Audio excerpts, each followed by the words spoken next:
Seus lábios se tocaram por acidente, um beijo breve mas carregado de eletricidade que durou apenas segundos, mas que mudou tudo para sempre. Naquele instante, o mundo parou, e Pedro sentiu um pânico avassalador ao perceber que o desejo que ele escondia há anos não era mais um segredo só seu.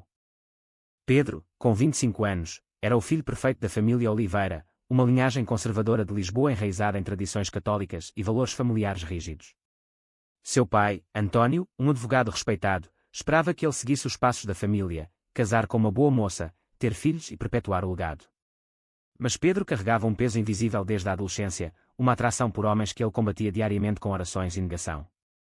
Miguel, por outro lado, era o oposto, 26 anos, artista gráfico livre e assumido, vivendo abertamente sua sexualidade em uma cidade que, apesar de progressista em alguns círculos, ainda carregava resquícios de preconceito em famílias como a de Pedro. O beijo aconteceu no sábado de manhã, sob o sol quente de verão. Eles estavam comprando antiguidades para o apartamento que Miguel dividia com amigos no Bairro Alto. Pedro havia insistido em ajudar, precisando de uma distração da pressão em casa. Sua mãe, Maria, o bombardeava com perguntas sobre namoradas, e seu irmão mais novo, João, de 18 anos, olhava para ele como um modelo a seguir. Mas naquele momento, com os lábios de Miguel nos seus, Pedro sentiu uma liberação que o aterrorizava. Ele se afastou bruscamente, murmurando desculpas, mas Miguel o olhou nos olhos, sem surpresa, como se soubesse há tempos. Pedro, está tudo bem, disse Miguel baixinho, puxando-o para um canto menos movimentado da feira. Eu sinto o mesmo. Há anos. Pedro gelou. Como assim? Ele havia se esforçado tanto para esconder, para ser normal. Mas agora, exposto, o pânico se instalou. Ele correu para casa, ignorando as chamadas de Miguel no celular. Chegando ao apartamento familiar em Alfama, trancou-se no quarto, o coração disparado. Como ele poderia enfrentar sua família? António era um homem de princípios firmes, que via a homossexualidade como um pecado moderno influenciado pela mídia. Maria, devota, rezava novenas pela salvação da família. E João, ainda na faculdade, absorvia tudo como esponja. Naquela noite, durante o jantar, Pedro mal conseguia comer. António falava sobre um caso no tribunal envolvendo direitos LGBT, balançando a cabeça em desaprovação. Essas coisas vão contra a natureza, contra Deus. Graças a ele, nossa família é forte. Pedro engoliu em seco, sentindo as palavras como facadas. Ele decidiu que precisava confrontar Miguel, esclarecer que aquilo fora um erro. Mas no fundo, sabia que era mentira. No dia seguinte, Pedro marcou um encontro com Miguel em um café no Chiado. O ar estava pesado, cheio de tensão. Miguel chegou com um sorriso cauteloso, mas Pedro foi direto: aquilo não pode acontecer de novo. Eu não sou assim. Miguel franziu a testa, magoado. Pedro, você está mentindo para si mesmo. Eu vi nos seus olhos. Por lutar contra quem você é. A discussão escalou, vozes baixas mas intensas. Pedro argumentou sobre família, sociedade, o medo de ser rejeitado. Miguel rebateu com histórias de amigos que viviam felizes, assumidos.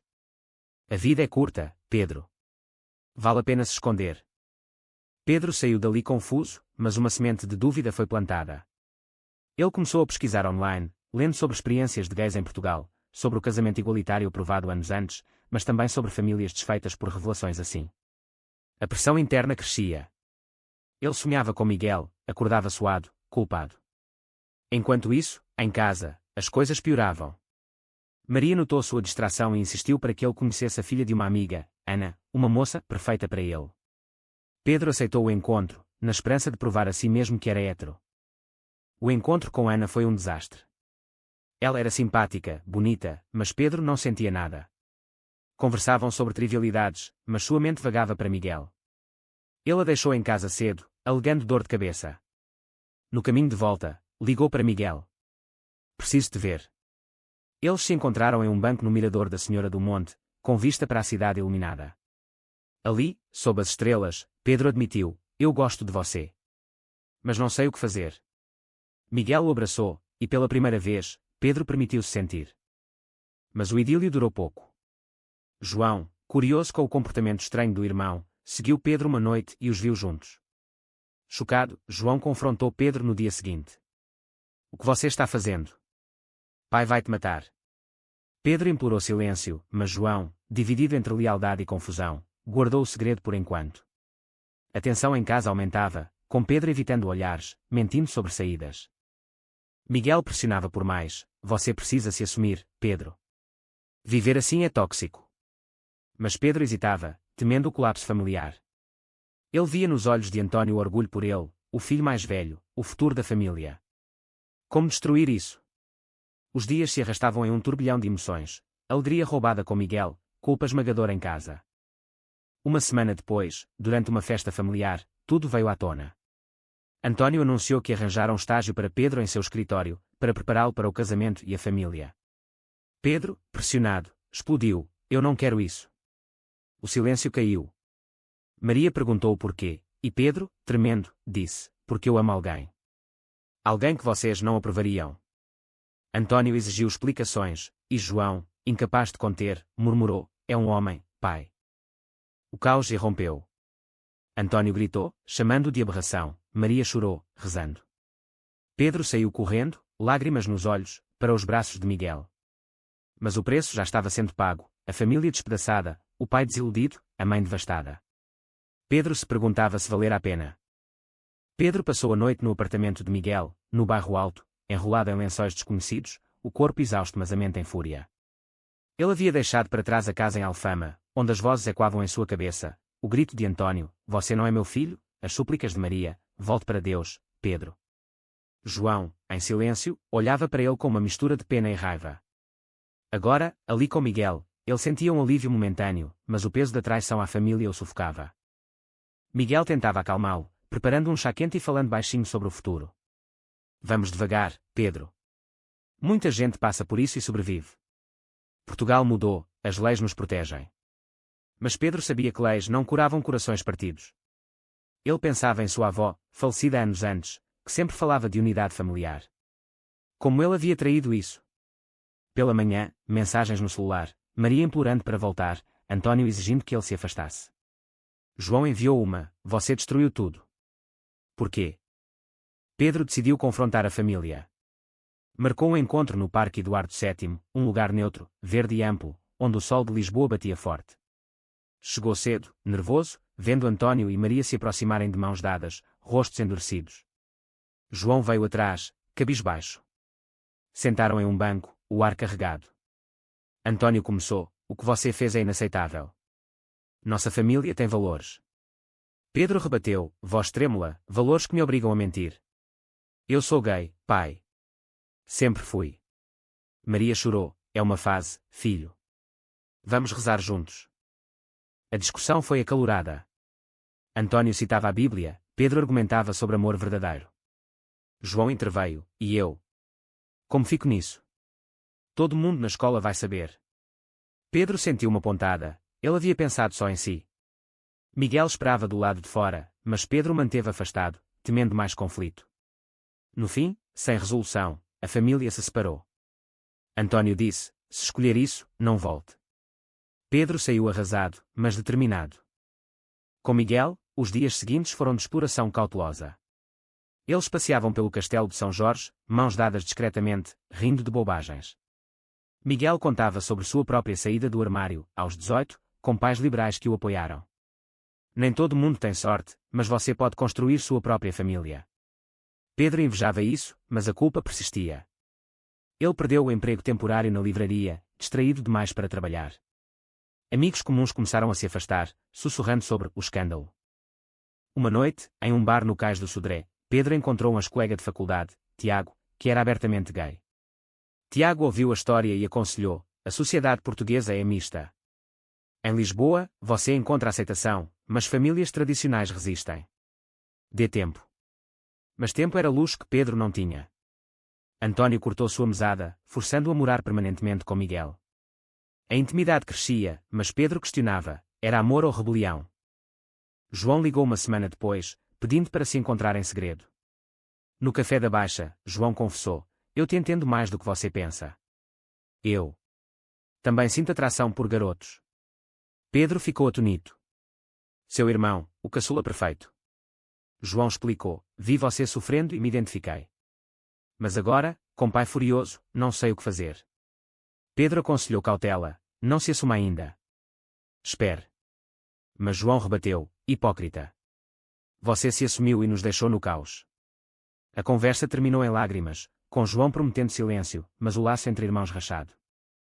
Miguel, ao saber, ficou preocupado, sua família está se desintegrando por causa disso.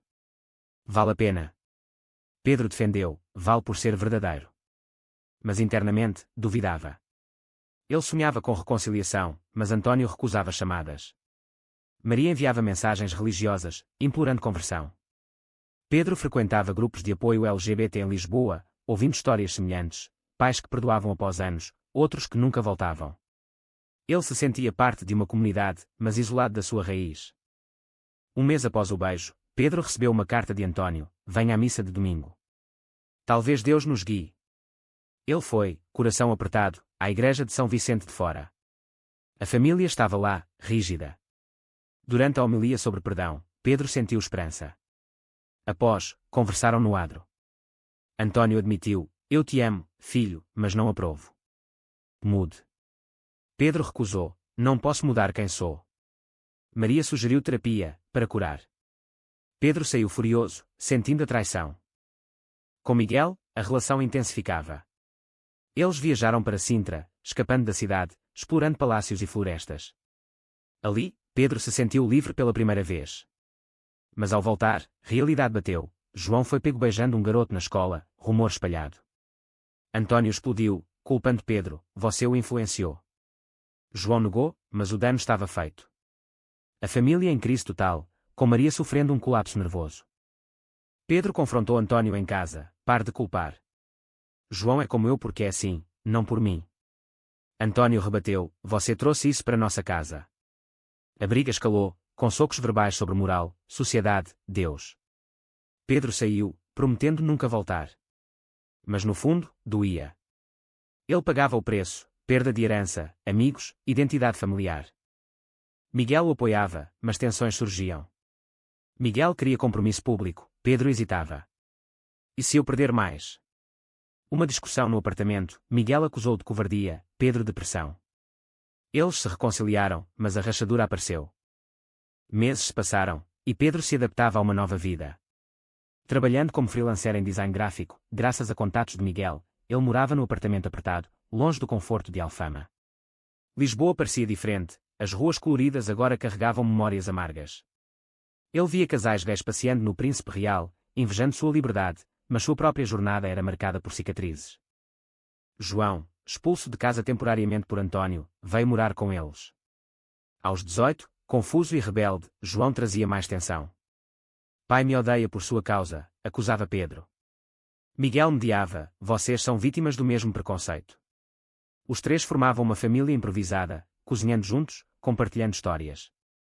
João explorava sua sexualidade com cautela, namorando um garoto da faculdade em segredo. Pedro via nele seu reflexo mais jovem, e jurava protegê-lo. Mas António não desistia. Ele contratou um detetive para vigiar os filhos, descobrindo sobre João. Uma noite, bateu na porta, furioso: vocês dois estão destruindo nossa família. A confrontação foi épica. António acusava Miguel de corromper Pedro, Miguel defendia: amor não corrompe. João chorava: pai, por favor, aceite-nos. Maria, ao telefone, suplicava paz. António saiu, mas deixou um ultimato: escolham, família ou isso. Pedro sentiu o dilema moral rasgá-lo. Era certo impor sua verdade à família, custando a saúde de Maria, a juventude de João. Ele consultou um terapeuta em uma clínica LGBT no Intendente, falando sobre culpa, rejeição. O terapeuta disse: aceitação vem de dentro, mas famílias precisam de tempo. Pedro duvidava: tempo curaria. Miguel planejava uma viagem para o Porto, para respirar. Lá, em meio aos azulejos e o Douro, eles discutiram futuro, casamento, adoção. Pedro animava-se, mas o fantasma da família assombrava. Uma ligação de Maria: seu pai teve um infarto. Venha. Pedro correu de volta a Lisboa, coração apertado. No Hospital Santa Maria, António jazia fraco, Maria ao lado. Ele está estressado por causa de vocês, ela disse. Pedro sentou ao lado do pai, lágrimas caindo. Pai, eu te amo. Mas não posso mudar. António, voz rouca: eu errei em te rejeitar. Mas isso vai contra tudo que acredito. O momento foi de trégua frágil. João chegou, e a família reunida chorou. Mas ao alta, tensões voltaram. Antônio propôs: vivam como quiserem, mas não na minha casa. Pedro aceitou, mas doía. De volta com Miguel, Pedro questionava a relação. E se eu estiver usando você para me rebolar? Miguel magoado: é isso que pensa? Uma briga feia, com Miguel saindo para a rua. Pedro o seguiu, implorando.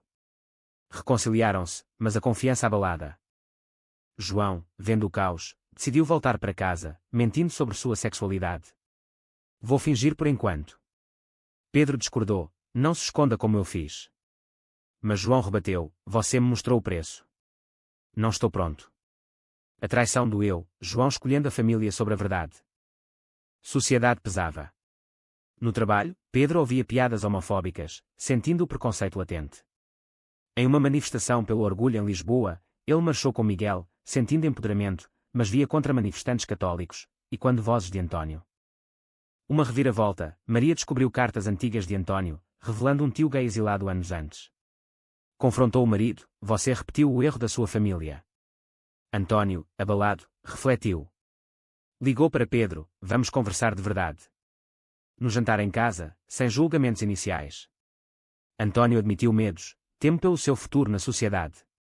Pedro explicou: a sociedade muda, pai. Discussão profunda sobre ética, religião, amor. Mas João explodiu: hipocrisia. Você me puniu. Antônio pediu perdão. A família começava a curar, mas devagar. Pedro via o preço: meses de dor, relações fragilizadas. Com Miguel, o amor solidificava. Eles adotaram um cachorro, simbolizando compromisso. Mas Pedro ponderava: valer as traições, as perdas. O ano virou, e Pedro olhava para trás com uma mistura de arrependimento e crescimento. A família Oliveira tentava se recompor: jantares semanais, conversas cautelosas. Antônio, relutante, conheceu Miguel em um almoço no Rossio. Não aprovo, mas você faz meu filho feliz, disse rígido. Miguel sorriu: é o que importa. Maria cozinhava pratos favoritos, rezando em silêncio pela salvação, mas aceitando a presença. João, assumindo aos poucos, namorava abertamente. Graças a você, Pedro, tive coragem. Mas o preço: bullying na faculdade, amigos perdidos. Pedro o apoiava, mas culpava-se por acelerar o processo. Em terapia, explorava conflitos internos: era egoísta por se assumir, ou corajoso? Miguel propôs morar juntos oficialmente, alugando um apartamento maior em Graça. Pedro aceitou, mas dúvidas persistiam. Em uma viagem para o Algarve, Praias Douradas, eles discutiram casamento. Quero isso com você, disse Miguel. Pedro hesitou: e minha família? Miguel: eles virão ou não? Escolha-nos. A pressão moral, lealdade à família versus amor pessoal. De volta, uma traição chocante. João, pressionado por Antônio, revelou detalhes íntimos da vida de Pedro para protegê-lo. Pedro descobriu por acidente, lendo mensagens. Confrontou João: você me traiu. João chorou: pai me obrigou. Ele acha que é uma fase. A família rachou novamente. Antônio negou: só quer o melhor. Pedro cortou contato temporário. Com Miguel, a relação azedou. Miguel acusava: sua família sempre vem primeiro. Pedro rebateu: eles são sangue. Uma separação breve, Miguel foi para casa de amigos. Pedro sozinho, questionando tudo. Era o amor por Miguel real, ou fuga? Reconciliação veio após reflexão. Pedro buscou Miguel: escolho você, mas preciso equilibrar. Miguel aceitou, mas com condições: terapia de casal. Eles começaram sessões, explorando inseguranças. Pedro admitia: temo rejeição eterna. Miguel: eu te aceito como é. Sociedade interveio: um artigo no jornal sobre famílias LGBT em Portugal citava anónimos. Pedro reconheceu sua história, vazada por alguém. Suspeita caiu em Antônio. Confrontação final em casa: porquê? Antônio admitiu: para alertar outros. Pedro furioso: você me expôs. Maria interveio: par, Antônio. Aceita ou perca os filhos? Antônio, quebrado, pediu perdão genuíno. Eu errei. A sociedade me moldou, mas amor é maior. Abraços, lágrimas. A família unida, pela primeira vez aceitando. Pedro e Miguel anunciaram noivado. Festa pequena, com família presente. Antônio deu bênção relutante. Mas o preço pago: anos de dor, confiança abalada. João, inspirado, assumiu publicamente, enfrentando backlash mas ganhando força. Pedro refletia, escolhas certas. Danos irreparáveis. O casamento de Pedro e Miguel aconteceu em uma capela discreta em Belém, sob o sol poente, com o Tejo como testemunha. Família presente, António, rígido mas presente, Maria, sorrindo através de lágrimas, João, orgulhoso como padrinho. Amigos aplaudiam, mas Pedro sentia o peso das batalhas travadas. Ali, trocando votos, ele prometia, pelo amor que lutamos. Miguel respondia, pela verdade que nos libertou. Mas a lua de mel em Madeira trouxe reflexões. Caminhando por trilhas vulcânicas, Pedro questionava, e se eu tivesse ficado no armário? Família intacta, sem dor. Miguel, mas sem felicidade real. Pedro sabia, mas o custo ecoava, Maria zelde frágil, António orgulho ferido, João juventude marcada. De volta a Lisboa, vida normalizava. Pedro promovido no trabalho, Miguel expondo artes. Família visitava, conversas fluídas. Mas tensões latentes, António evitava tópicos LGBT, Maria sugeria netos adotivos com hesitação. Uma crise final, João sofreu agressão homofóbica em uma festa. Hospitalizado, ele acusou, isso é o mundo que você me empurrou, Pedro. Pedro culpado, visitava diariamente. António, vendo o filho machucado, confrontou preconceitos, ninguém merece isso. Ele se juntou a uma associação de pais LGBT, surpreendendo todos. Pedro via transformação, de rejeição à advocacy. Mas o preço? Amizades perdidas, carreira estagnada por rumores, saúde mental abalada. Anos depois, Pedro escrevia um diário, ponderando escolhas. Amor venceu, mas a que custo? Em retrospecto, as decisões de Pedro foram egoístas ou necessárias para o progresso familiar.